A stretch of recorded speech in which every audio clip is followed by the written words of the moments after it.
The 3 secrets to how to sweat less that no one is telling you about. My name is Megan Cameron. I am the founder and CEO of Empowered by Sweat, and I am also a life coach certified through the Life Coach Schools. For me, at the beginning, community was everything. And also, I talked to other people and other clients of mine that feel the same way, that there is something to be said about being in a tribe where people just get you without you having to say a word. You feel safe, you feel comfortable, and you can talk about things that are a little bit more personal and stressful that you can't talk about with other people. So those places are Empowered by Sweat. There's a group specifically for women, a Facebook group. There is Hyperhidrosis Sufferers Unite, and that's over 15,000 people on that Facebook group. So I highly recommend that you check that out. Full of a bunch of information and just people that get it, asking questions, looking for answers, and talking about stuff like sweat. It's beautiful. It's a beautiful thing. So I wanted to let you know that exists if you're not sure that it does, and that there's plenty of opportunities to connect with me through my Empowered by Sweat group online and on my website. So let's start with secret number 1. Embrace your uniqueness. Now, I really want to emphasize this one because you're not broken and there is nothing wrong with you. If you're someone who's been dealing with excessive sweating or you've been diagnosed with primary or secondary hyperhidrosis, which is a fancy medical name for excessive sweating, you're not alone. It's tough navigating through a world that often makes us feel like something is inherently flawed about us just because we sweat more than people that are around us. It can lead to all sorts of lonely thoughts and feelings. And did you know that, we feel really alone, but approximately 4.8% of the world is diagnosed with excessive sweating / hyperhidrosis. Just let that sink in for a minute. 4.8% of the world's population excessively sweats. That is 365 million people worldwide excessively sweat. And that, you think that number's big? That is only the amount of people that have actually gone in, seen a clinician, and have been diagnosed with hyperhidrosis. So there are so many of us that haven't gone in to a medical professional and been diagnosed. So if you are one of them, that 365 million people is just a rough estimate of it's just approximate guess, because there's a bunch of other people that haven't been diagnosed. So let that sink in. When you feel lonely and you feel like nobody understands you, there's 365 million people in this world that I guarantee understand you. Despite these staggering numbers, many individuals with hyperhidrosis often feel isolated and misunderstood. You might be one of them. Society's unrealistic expectations around sweat have led us to believe that it's only acceptable when we're working out or it's scorching hot outside. But the truth is, everybody sweats. And if you don't, you wish you did, because that brings on a whole other bunch of scary things. Let's talk about that for a moment. Our bodies are meant to regulate temperature and to get rid of toxins. That's why we sweat, right? That's why we believe we sweat. So some of us do it more than others. like you and I, and that's completely okay. Even with conditions like hyperhidrosis, where sweating can be especially challenging, we can still manage it. And it's important to remember that we're not alone, and there's nothing inherently wrong with us. And your body's unique way of functioning doesn't make you any less worthy of love and acceptance. So we need to stop internalizing this false narrative and start embracing our uniqueness, even in the face of conditions like hyperhidrosis. And I know because we sweat excessively, sometimes it's hard for us to imagine what it would be like if we didn't. And I have a great example because I'm a sweater. My dad sweat constantly, but I didn't even know because, of course, I never talked about it back then. But my mom doesn't. She actually is more on the side of not sweating enough. So for her, I hear, now that I talk about it a lot more, I hear her saying things like, I wish I sweat more. I have to do these detoxing extra things to get this stuff out of my body because I'm not sweating properly. And it's just as hard for her on the opposite end as it is for me. It's just hard to even picture that because I sweat so much and I know what it's like to sweat so much, right? And I kind of compare it a little bit to straight hair and curly hair. I have so many friends who have curly hair that want straight hair and so many friends that have straight hair that want curly hair. And I know it's hard to compare like excessive sweating because it can be so traumatizing for us. It's hard to compare it to something like hair. But there's always something, right? There's always something that we don't like about ourselves that is really difficult for us. Our experiences, upbringing, and culture have all contributed to how we perceive sweat. But we have the power to change that narrative. Did you know that? And by shifting our mindset and challenging the stigma surrounding sweat, you and I can learn to love and accept ourselves just as we are. Ignoring the issue of excessive sweating, particularly with hyperhidrosis, can take a toll on our self-esteem and mental health and mental well-being, as you may be experiencing. And when we constantly feel like we don't measure up to society's standards, it's easy to start believing that there's something inherently wrong with us, with you.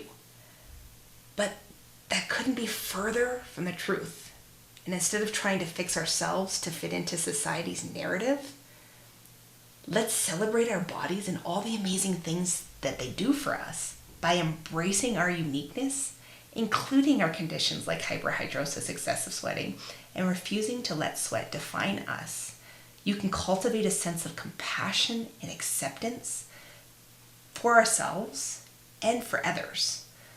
So let's stand tall, you and I, and embrace our sweat and remember that we are perfectly imperfect, just the way we are. And that is something to celebrate, don't you think? Okay. Whew, I get fired up. Secret number 2. Embrace change from within.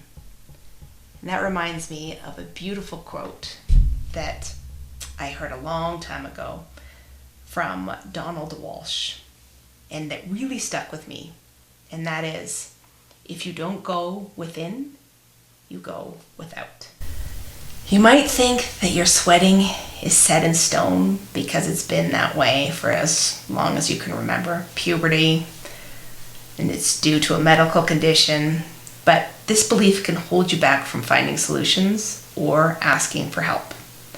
Now imagine a tree. The fruit represents outcomes and results, like sweating too much.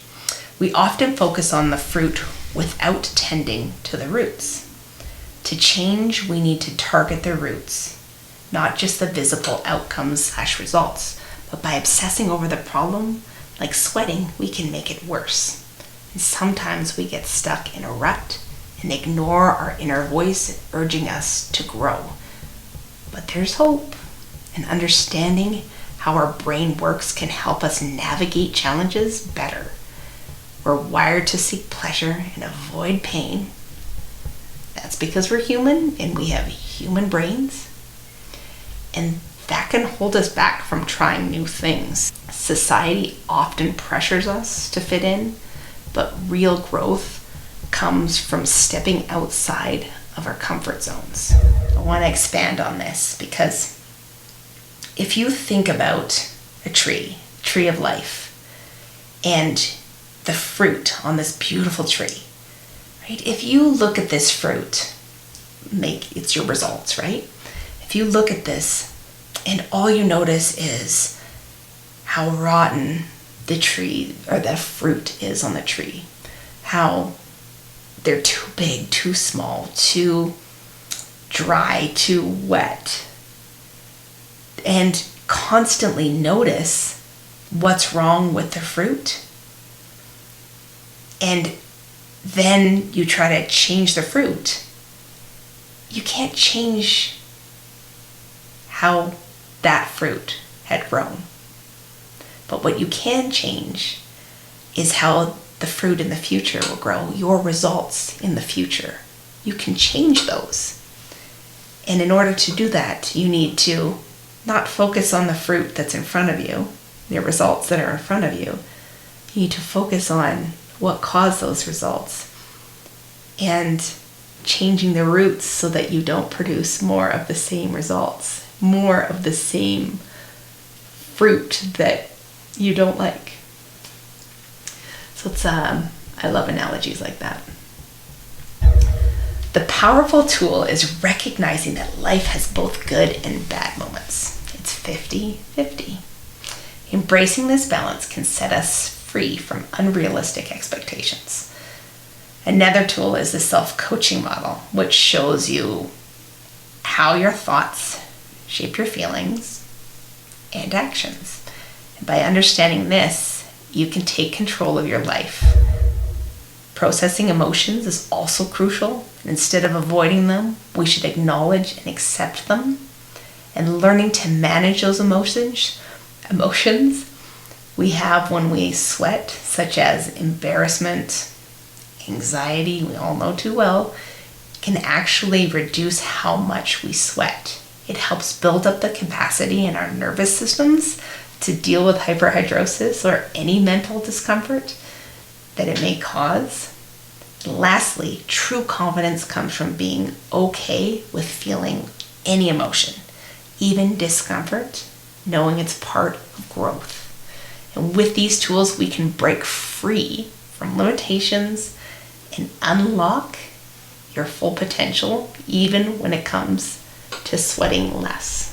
So think about being able to actually feel any emotion. It's kind of terrifying, isn't it? Think about walking into a room and feeling embarrassed because you're dripping in sweat. Hard to imagine, right? And hard to imagine that you could literally walk into any room that you wanted and be okay with sweating or not sweating.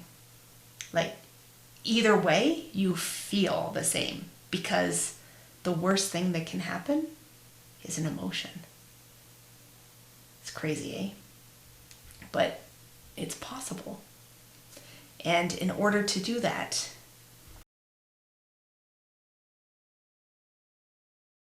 habits, right? And part of those habits is building our capacity to handle our emotions. So I did a podcast on this with Leah Davidson, and it's all about nervous system resilience. So you have to be able to build up the capacity to be able to handle any emotion, or else it just feels like it's too much, right? And especially when what feels like the same thing keeps happening over and over and over and over. It just piles on top of itself. And so that capacity just, like, it feels like there's no room left and there's no wiggle room. And that's true. There is no room left, but we get to decide how much room we want. And that's what life coaching is about, is that lifting that capacity, growing that bucket so that we can handle, just start small, right? Grow 1% bigger, 1% bigger, 1% bigger. And that's how I've done it myself. And that's how I do it with my clients, is that if we want to be able to feel any emotion, like embarrassment, a safe space to do that would be in your home. So you practice feeling embarrassment at home. And I teach you all the tools of how to do that.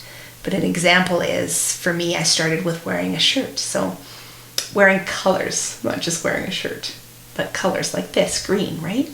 So I would wear a shirt that wasn't black, but I would start by wearing it at home and seeing the sweat marks in it, feeling what that's like, and thinking what causes those emotions and how I would react and the results that I was getting from that. But I started at home where I knew I was safe. And then I had to work up the capacity to feel safe so that I could go out into the world and practice in front of people knowing that I was safe.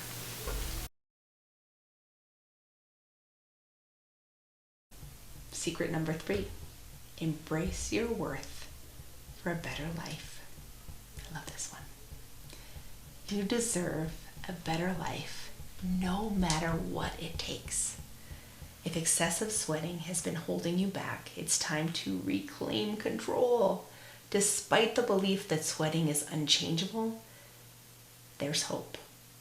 Think of yourself like a tree, back to the tree, with deep roots shaping your outcomes, your results. Instead of fixating on the visible issue of sweating, address the underlying factors. By shifting your focus inward, you can uncover solutions you never thought possible. Don't settle for the same old routine, ignoring your inner voice, stifling your potential. Understand that seeking pleasure and avoiding pain is totally natural, but real growth comes from stepping out of your comfort zone, building that capacity. And the tools that I teach you in my life coaching offer a pathway to transformation, embracing the balance of life. It's not all good, it's not all bad, but a mix of both. And this realization can liberate you from unrealistic expectations. Empower yourself with the self-coaching model that I teach you, and recognize that your thoughts shape your feelings and actions. And by mastering this connection, you gain control over your destiny. Don't shy away from your emotions, especially when it comes to sweating. Acknowledge and accept them, knowing they're part of your journey towards a better life. And by managing these feelings, you can reduce excessive sweating and regain confidence. And not only confidence, but self-confidence. Now let's confront the idea that investing in yourself may seem costly or unattainable. And you might believe that seeking treatment for your sweating issue is too expensive, but consider this. How much is it costing you to avoid addressing it? How many missed opportunities, social events, relationships, or career advancements are you willing to sacrifice before realizing you're worth it? You're worth it. And I remember undergoing Botox injections twice, hoping they would solve all my problems. They provided temporary relief, built my capacity a little, but didn't address the deeper issues. And that transformation came when I delved into understanding the root cause and coached myself through it. And that, my friend, has been priceless. And we all hold our beliefs, and it's essential to uncover them to find solutions that resonate with us. So let's examine what the sweat of impact is having on you presently, and what actions have you taken to avoid them, and what treatments have you tried or dismissed and why, and what's holding you back. The truth is, you need to rewire your mind, and the cause of the sweat is secondary to the mental barriers preventing you from finding a solution and sticking with it. And until you address those barriers, there will always be another obstacle preventing you from seeking relief, from hyperhidrosis, from excessive sweating, from anything really. You can fill in the blank. There will always be another reason stopping you from blank.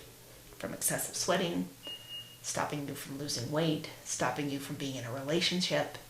There is always something. Just like always seeing that fruit that you don't like, unless you address what's causing it, what is causing that fruit to grow, there will always be another something that gets in the way. Your worth extends beyond physical discomfort. It's about cultivating a healthier relationship with yourself and others because you deserve it. So let's embark on this journey together and recognize your inherent value and reclaim the life you deserve. And here's the thing. Sometimes, and I talk from personal experience when I say this, is that sometimes it's hard to see that we're worth it. And in the meantime, when we can't see our worth, we have to borrow it from others. And that's what I did at the beginning. It was hard for me to see that I was worth anything, to be honest, in many things in my life. So I had to borrow that belief in me from friends, from family, from strangers even, until I was able to get that belief in myself.